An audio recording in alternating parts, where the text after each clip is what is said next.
Tudo bom? Como você Tudo está? bem? Beleza, e você?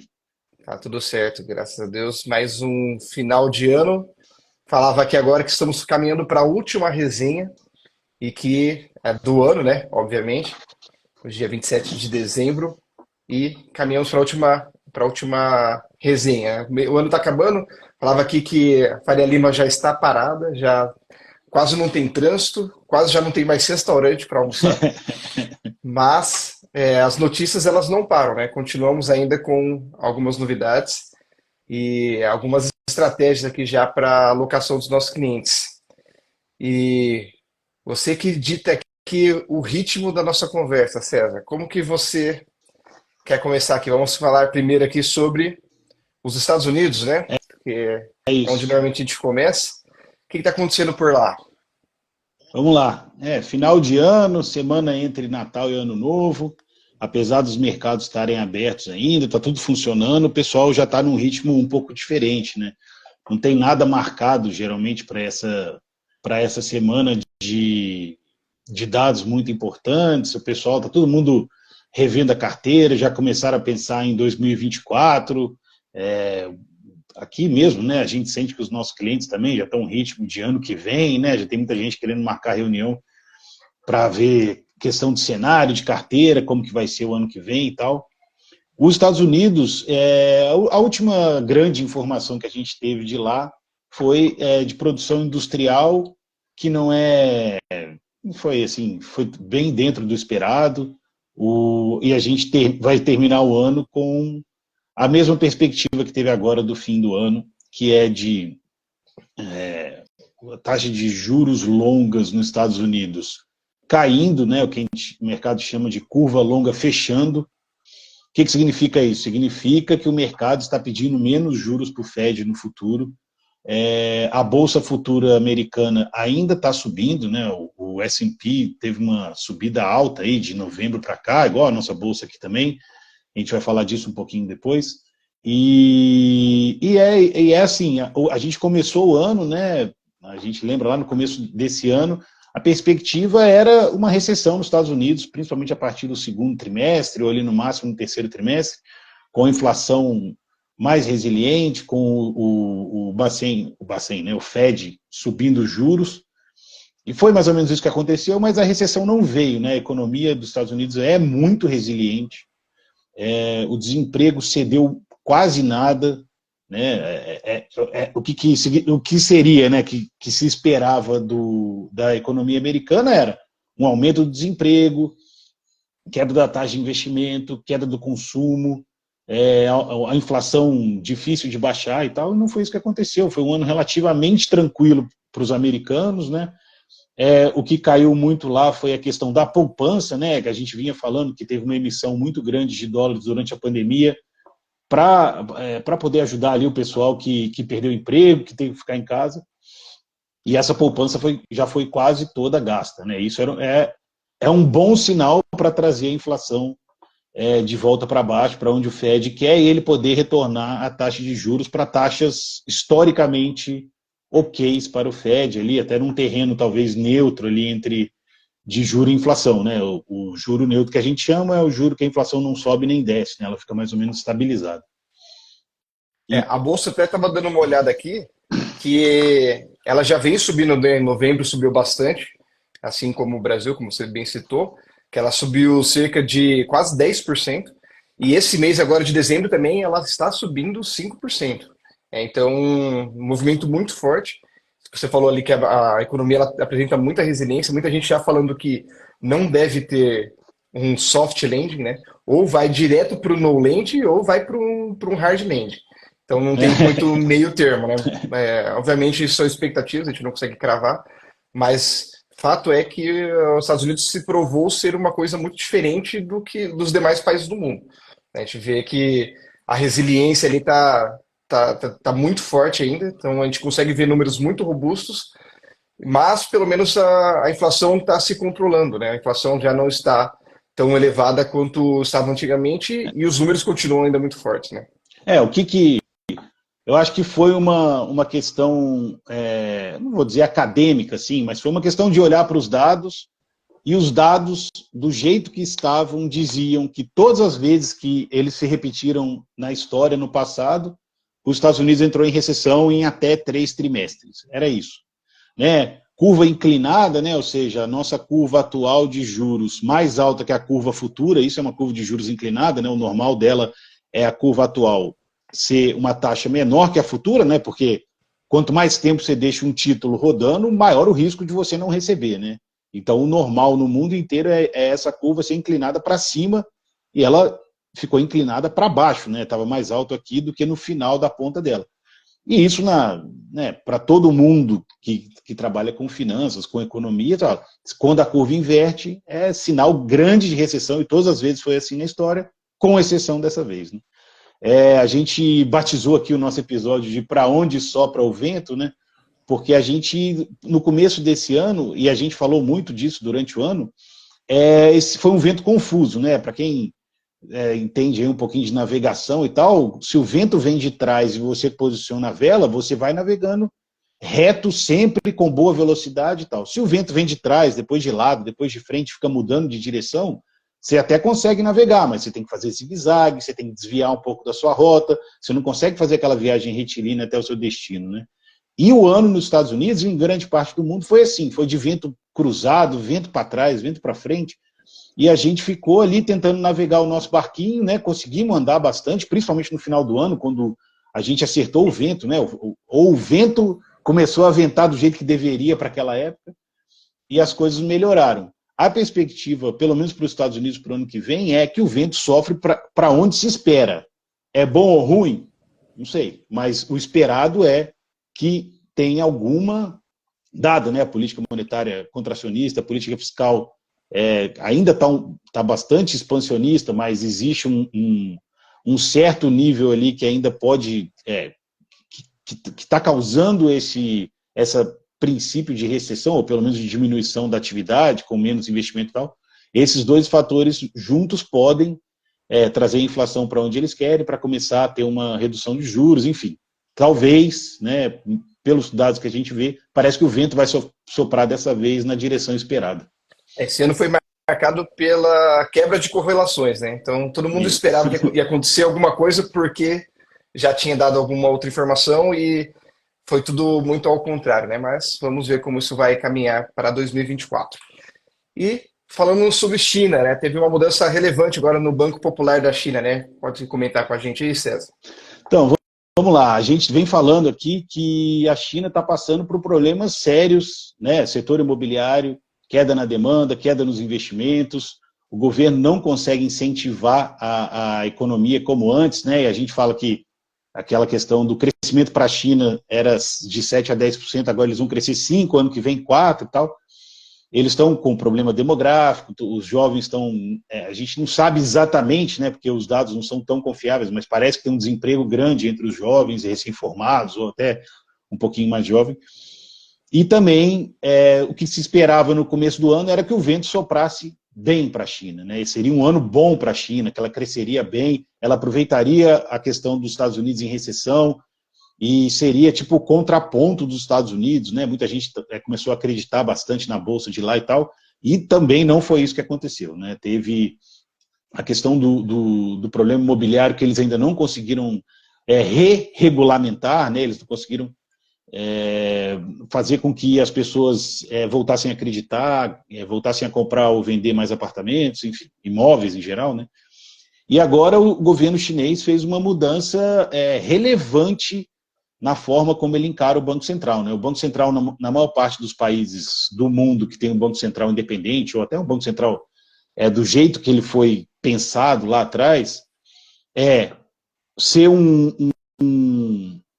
agente principalmente operacional grande do governo, e muitos, e assim era com o governo, com o Banco Central chinês, eles formulavam algumas políticas monetárias, né? Eles formulavam e eles mesmos implementavam. Eles eram responsáveis por esse operacional e um pouco das normas também. Aqui no Brasil funciona assim, mas o responsável normativo é o CMN, que é um conselho lá formado por 4 pessoas, enfim, não vamos entrar nisso aqui, mas o Banco Central também ele tem alguma discricionariedade ali para tomar algumas medidas e tal. E na China, o governo central, né, o Partido Comunista Chinês, tomou essas atribuições do Banco Central, e o Banco Central agora só vai fazer operacional, não vai pensar em mais nada, não vai decidir mais nada, faz o que eu estou mandando. Tá? É uma mudança severa de política monetária, né? O que a gente espera, né? Também não sabe, não foi...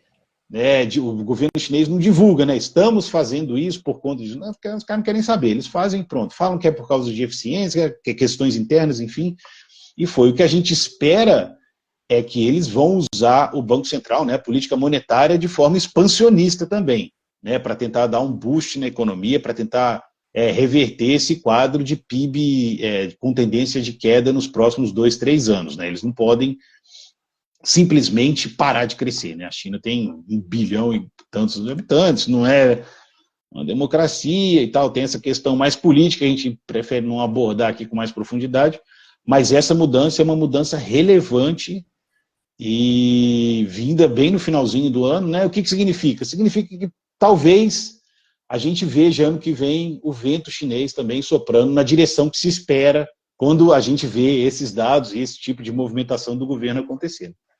Para contextualizar, né, a China ela viveu um período muito favorável, principalmente por conta de uma coisa chamada bônus demográfico, que era muita gente, muita pessoa jovem ainda em atividade, e as pessoas tinham ainda muitos filhos antigamente, fez com que a China crescesse muito, tivesse a maior população por muito tempo. E isso já estabilizou já há muito tempo, e agora começou a entrar em declínio, né? Agora a gente vê, Exato. recentemente a Índia passou, já está já com uma maior população, está com muito jovem, muita força de obra ali ainda, né, para continuar ainda com esse crescimento, muita gente ainda trabalhando e consumindo muito. Então isso deve agora dar esse boost, né? Deve dar essa aceleração ali para a Índia nesse momento, e a China começa a perder um pouco de valor nesse sentido. Porém, a gente ainda acredita que a China ela é ainda o grande... ela construiu uma coisa muito grande, né? Então Sim. ela continua sendo... tem um papel fundamental na geopolítica mundial. Hoje ela é principal parceira comercial de praticamente todos os países. Poucos ali que já não são, que tem uma parceria mais com os Estados Unidos, que seria a grande potência. Só que ainda assim, o maior parceiro da China ainda é os Estados Unidos, e dos Estados Unidos é a China. Então ainda tem muita relação entre eles. Então isso já é forte o suficiente para manter a China ali ainda sob controle mesmo, a Índia passando em população. E também um ponto que pesa contra, né, que é isso que o César estava falando, é a questão de que a China ela não é muito transparente. Então a gente não tem muita informação precisa do que sai lá, é o que o governo divulga e a gente tem que aceitar a água lá abaixo. Então sempre fica uma pulga atrás da orelha se aqueles dados são verídicos, se não são. Então tem muita gente que é muito cética ainda com esses dados, mas são os dados que a gente tem para utilizar. Então fica ainda essa nuvem ali, tá meio nebuloso, tudo muito nebuloso ainda, a gente não consegue nunca ter certeza do que de fato está acontecendo, mas fato é que a China é um país extremamente relevante para o mundo hoje, e que se acertar essa mão ali que o César falou, com certeza ele puxa o mundo inteiro ali para mais uma onda de crescimento. E, falando em crescimento, temos uma situação um pouco mais complexa ali, que é uma recuperação, na verdade, uma tentativa de recuperação dos nossos hermanos, né? Então teve o Revogado,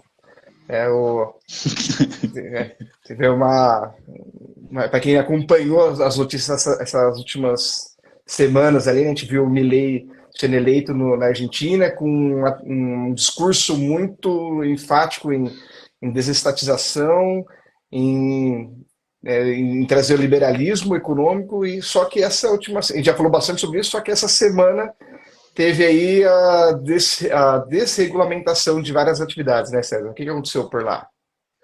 Bom, a Argentina vai passar por uma experiência, acho que talvez única no mundo para um país tão relevante quanto eles, né? Eu acho que desde que o Milei assumiu, né, ele vem falando coisas, ele vem sendo bem duro em relação ao passado da economia argentina, as decisões que foram tomadas, e E quando eu vejo ele falar muitas, eu sinto aqui que ele não está falando só da Argentina, né? Ele fala da América Latina como um todo, porque a gente tem algumas características parecidas, a gente tem uma disposição cultural também parecida para alguns elementos, principalmente políticos ou decisões econômicas e tal. E ele falou uma coisa, ele é formado em economia, né? E ele já foi professor, então ele consegue, ele faz uma coisa que a gente tenta fazer aqui, que é falar da forma mais simples possível sobre temas complexos para pessoas que não são do meio, né? A gente evita usar jargão, a gente quando fala algum tenta explicar e tal, e ele faz isso muito bem. E ele disse o seguinte aí durante a semana, ou na semana passada, que não adianta trocar o cozinheiro, a receita está errada, né? O que ele quer dizer com isso? Não adianta trocar o ministro da Economia se o que está sendo feito é a mesma coisa, né? Você não pode só combater os sintomas de uma doença, né? Você está com uma doença grave, e aí aparece uma erupção na sua pele, e você passa uma pomada ali para curar aquele negócio. Não adianta, ela vai aparecer em outro lugar, porque você não está tratando a causa principal. E esse revogazo, né, que foi uma revogação de, acho que 30 normas, é uma desregulamentação, né? Ele tira algumas leis do jogo para as coisas ficarem mais fáceis, né? Porque qual que é a filosofia dele, né? O que ele quer mudar a receita para o cozinheiro fazer? A nova receita tem que cortar na carne. O governo é um governo que gasta muito, que gasta mal, é um governo que tem muito funcionário fantasma, né? Como a gente viu, ele pediu para todo mundo que estava trabalhando de casa voltar, eram 5.000 funcionários esperados, apareceram 700. Né? Então, assim, o cara estava falando, isso aqui é uma máquina de queimar dinheiro, né? De queimar um dinheiro que já não vale nada, né? E eles ainda queimavam mais, né? Então, não é que nem o vento estava soprando contra, assim, era uma tempestade em cima de uma jangadinha no meio do mar, e o cara não sabia o que fazer, né? Assim, não podia fazer nada, estava sem comida, sem GPS, sem nada, e tinha que navegar nesse mar difícil e tal, e ele está tentando arranjar alguma terra para pelo menos parar o barco e conseguir pensar no que fazer, né? E esse revogaço foi justamente isso. Por exemplo, ele deixou livre a negociação dos aluguéis de apartamentos e imóveis na Argentina, né? O que significa? Você pode alugar pelo prazo que você quiser, inclusive pela moeda que você quiser, você pode escolher com a outra pessoa se é peso, se é dólar. A moça uma secretária dele lá da economia falou que se quiser ser Bitcoin também pode ser. Não estou rindo porque é muito inusitado, né? A pessoa falar, não, pode ser qualquer coisa, você vai lá e faz o que você quiser, porque o que ele está tentando mostrar? Né? Ele está tentando mostrar que as coisas têm algum valor fora da moeda, né? Assim, não fixem na moeda. Essa moeda aqui está pesada, está desvalorizada, enfim, e ele ele também pegou as questões das importações argentinas, que eram cheias de regularização, que tinha tranche de importação, que o cara tinha que ir lá negociar para importar, obviamente, segundo ele, tinha que pagar um pedágio ali para quem estivesse mandando para poder importar, para poder trazer coisa de fora para dentro, um esquema de corrupção muito grande. Ele falou também uma que eu acho assim, que talvez não seja tão relevante para a economia e tal, mas é relevante no sentido dessa cabeça, né, de mudar a receita, que é a política de céu aberto que ele fez, né? A Argentina tem uma empresa lá que é a Aerolíneas Argentina, ele devolveu para os funcionários essa empresa, falou, pode tocar aqui, e liberou a aviação comercial para qualquer empresa do mundo que queira viajar lá, né? Aqui no Brasil a gente não tem isso também. E a gente está sofrendo agora com o preço de passagem aérea gigante, com um serviço que pode ser muito melhor, né? Quando a gente viaja para outros lugares, a gente vê. A simples concorrência já abaixa os preços e já melhora. Enfim, a ideia é mais ou menos essa, né?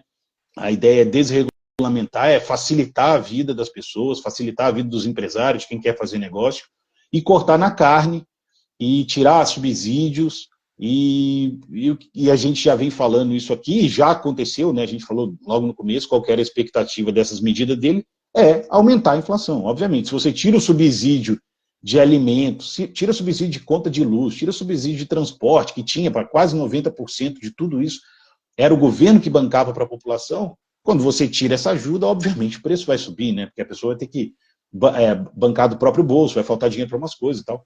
Então é o caminho natural, talvez nos primeiros momentos, anos, ele disse até 2 anos para reequilibrar, Isso não incluía ainda a questão do câmbio, né, do peso, que ele passou de 365, a desvalorização de 365 para mais de 800 e pouco, se eu não me engano. Isso também traz uma pressão inflacionária para a Argentina, né? Então, todas as medidas dele foram para tentar trazer o mercado para fazer o ajuste dos preços, para fazer o mercado fazer esse ajuste. Aí eu vi algumas críticas falando, pô, devia ter feito escalonado, faz um pouquinho agora, um pouquinho depois, um pouquinho agora, um pouquinho depois e tal. Talvez, pode ser, não sei. A situação lá era tão maluca, né, que ele soltou tudo de uma vez só, está na mão do Congresso agora, como se fosse uma medida provisória que ele soltou, esse revogaço.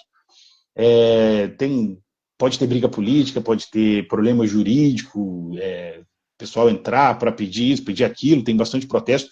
Não é uma situação simples, né? É uma situação bem complexa e que vai exigir muito trabalho e muito apoio da população. Isso a gente sempre falou aqui, né? A população tem que entender o que ele está fazendo, porque senão não vai para frente mesmo.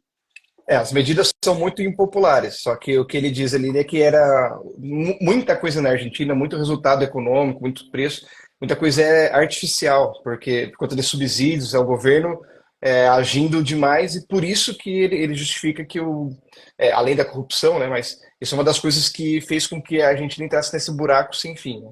Então, a justificativa para não ter esse escalonamento é que a situação já está num nível tão grave que já não tem mais para onde correr. Agora tem que agir rápido, porque se ficar agindo de conta-gotas não vai resolver o problema. Então, ele sabe que também provavelmente não vai ser reeleito.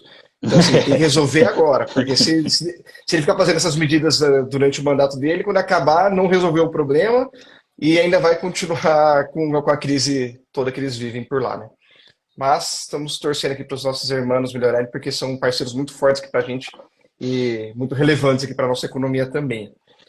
E, para a gente fechar aqui sobre Brasil, também tivemos pouca movimentação do lado econômico, mas a gente está vendo uma melhora muito grande com os dados de mercado que vão surgindo constantemente, né? O que está acontecendo aqui no Brasil, César?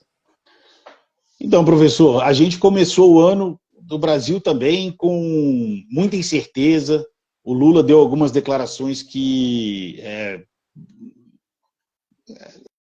não vou falar que não agradaram o mercado, né? Mas ele deu algumas declarações que depois simplesmente não aconteceram, né? Acho que a gente não sabe de internas ali, de política e tal, né? Mas parece que o Haddad conseguiu, a tese do Haddad venceu ali, né? Ele conseguiu que a reforma tributária andasse, ele conseguiu segurar ali um superávit mínimo, apesar do gasto do governo ter subido bastante durante o ano, uma reversão de déficit que é um pouco preocupante e tal, mas o Banco Central seguiu, né, mesmo olhando esse cenário bagunçado, né, de vento para cá e vento para lá, um fala uma coisa, outro fala outra.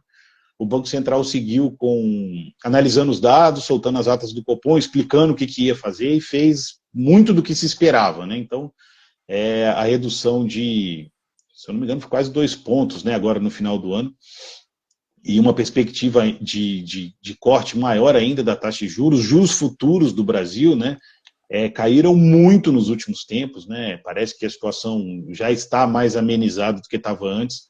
A inflação voltou muito esse ano, né? Ela, apesar de tudo isso, ela também baixou bastante. Então a gente tem um cenário foi um ano bom para o Brasil, né? A gente não pode negar que foi um ano bom, apesar de ter sido um ano confuso, assim, de muito ruído político, acho que teve muito ruído de investidor também. Muitas pessoas se deixaram levar um pouco pela questão mais política ou por uma certeza.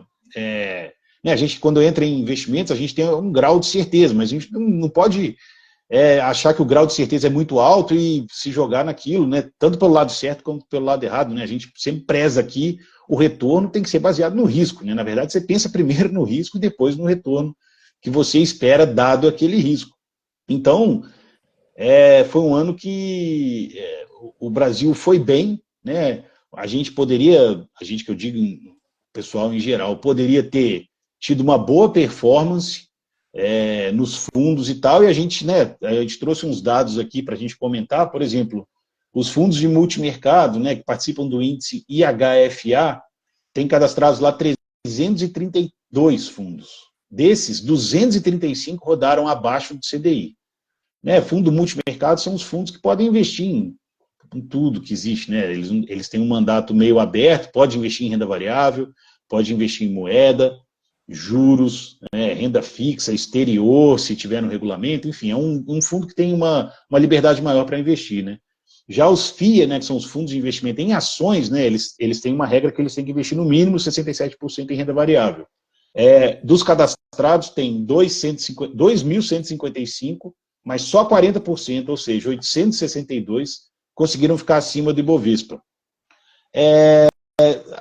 Tudo bem que está comparando com o Ibovespa, a gente costuma fazer algumas críticas ao índice, que ele é muito concentrado, ele talvez não represente bem o mercado brasileiro, e no fim das contas é só um índice, né? Se o Ibovespa subir 20 o fundo subir 19, não está ruim, né, em si, mas é porque é o que a gente fala, pesado pelo risco, o retorno pode não ter sido tão bom assim, né? Porque a gente, quando decide aportar num multimercado ou num fundo de ações, a gente está tomando um risco maior, né? A gente tem uma probabilidade de risco, de ter um risco muito maior do que uma renda fixa ou algo do gênero.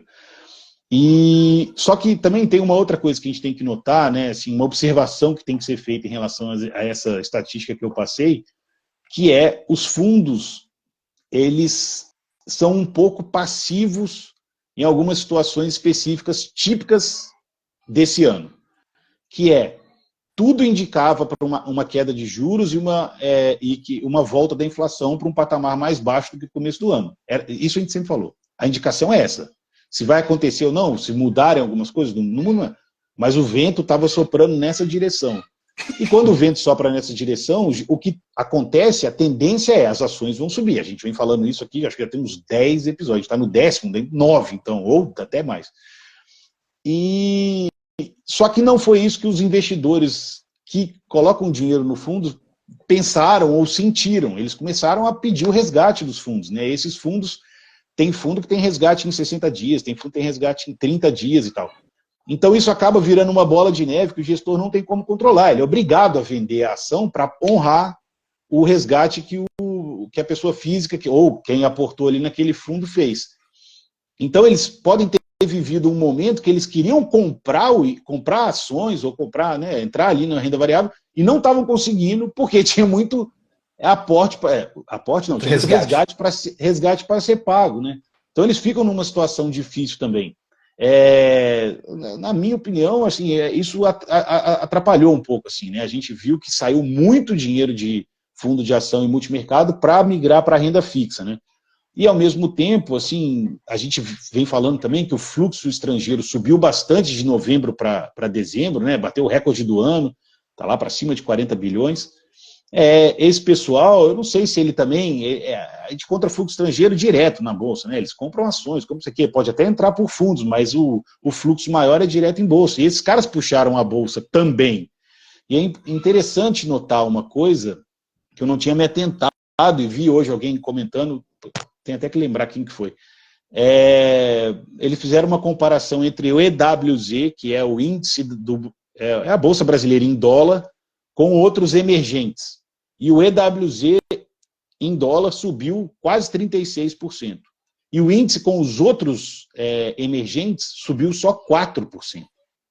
E se você tirar a China, ele subiu 16%. Ou seja, o Brasil foi o destino principal do fluxo estrangeiro para emergentes no mundo.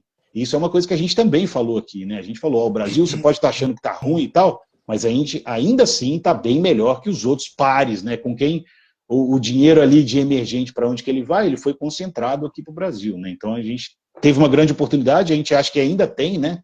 O Vitor analisa bem isso, o PL ali já chegou, acho que numa média, ou está muito próximo da média, mas a gente ainda acha que tem um espacinho para subir, né?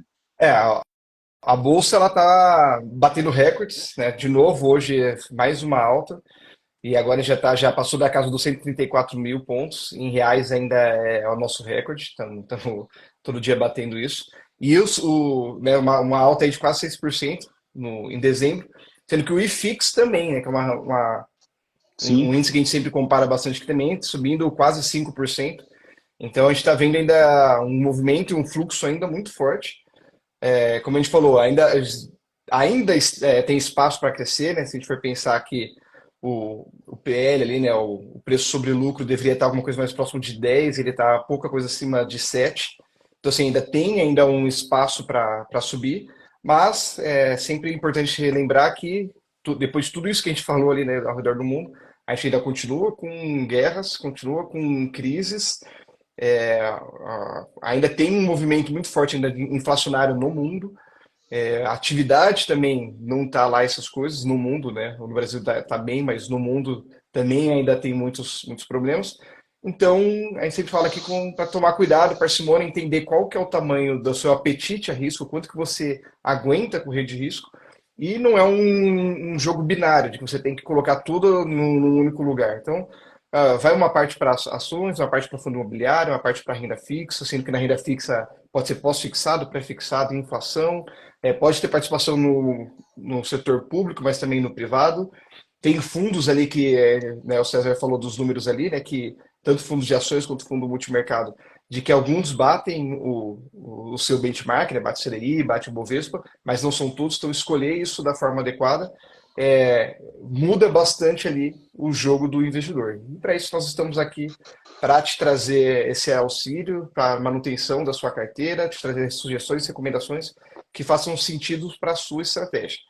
E, dado o horário também, vamos caminhando para o final. Queremos encerrar aqui essa live agradecendo aí a participação de todos vocês, que às vezes não participam aqui online, mas assiste depois, traz feedbacks. Nós estamos aqui para ajudar a traduzir um pouco do que o mercado tem colocado ali em notícias que às vezes não são muito palatáveis, mas que nossa ideia é traduzir um pouquinho mais e inserir você, investidor, também nesse mundo de forma mais simples, que você possa de fato compreender o que está acontecendo e como que você vai direcionar os seus investimentos, os seus recursos. Então, para te encerrar aqui, César, não sei se tem mais alguma coisa que você quer falar. Eu gostaria de colocar aqui a última curiosidade do ano. Ano que vem a gente volta com mais. Eu já até vou desejar um Feliz Natal para quem está assistindo, um Feliz Natal, um Feliz Ano Novo para quem está assistindo, para você também e tal. Mas eu queria falar rapidamente de um título que o Banco Safra emitiu lá em 97, que a gente acha que a gente, né, sempre é otimista quanto à nossa perspectiva de vida, a gente acha que a gente vai viver 90, 100 anos e tal, mas o Safra resolveu, lá em 97, lançar um título com vencimento em 100 anos. Né? Então ele captou dinheiro e falou, eu te devolvo, vou te pagando juros, mas te devolvo o principal daqui a 100 anos, e ele foi um sucesso a venda. E aí, um tempo depois, ele decidiu emitir um título de 1000 anos. E ele emitiu e foi comprado. Então agora ele conseguiu se financiar, foram 250 milhões de dólares, se eu não me engano, né? Lá, ele foi emitido nos Estados Unidos pela filial do Banco Safra de lá, e pagando 7% de juros ao ano, como se fosse uma perpetuidade, né? A gente não sabe como que vai estar o mundo daqui a 1000 anos, se vai existir ainda Banco Safra, se vai existir títulos, o que vai acontecer. Mas ele conseguiu captar esse valor. Ele conseguiu captar esse valor e paga 7% ao ano para quem é o dono do título, né? A gente não sabe quem é. E aí, quando foi emitido, né, o Safrão lá falou, putz, esse foi o dinheiro mais barato que eu já captei na minha vida. Então fica isso aí de curiosidade, né? A gente fica olhando o título público do governo para 2055 e pensa, nossa, cara, mó longe isso aí, que isso? Não vou comprar, não. E os caras estão comprando aí para 1000 anos já. Aí, ó, pensamentos de longo prazo aí, ó. Exatamente. Não precisa planejar para 1000 anos, mas vamos fazer nosso planejamento aí para alguns 10, 15, 20, 50 anos. Isso com certeza vai fazer diferença aí na vida do investidor. Então, encerramos mais uma resenha de mercado. Agradecer a participação de todos, agradecer, César, pela parceria mais Valeu. uma vez. Aproveita então as festas, né? Tem mais alguns dias aí. A festa de final de ano agora, dia 29, que é sexta-feira, o funcionamento dos investimentos ele para no meio-dia, que os bancos fazem o balanço fechamento do ano. E dia 1º vai ser segunda-feira também, não temos pregão, mas voltamos aqui com a resenha na quarta-feira que vem. Poucas notícias provavelmente, mas para pelo menos já falar um pouco mais do que a gente espera para 2024. Agradecer a sua participação, valeu, um abraço e até mais. Abraço. Tchau.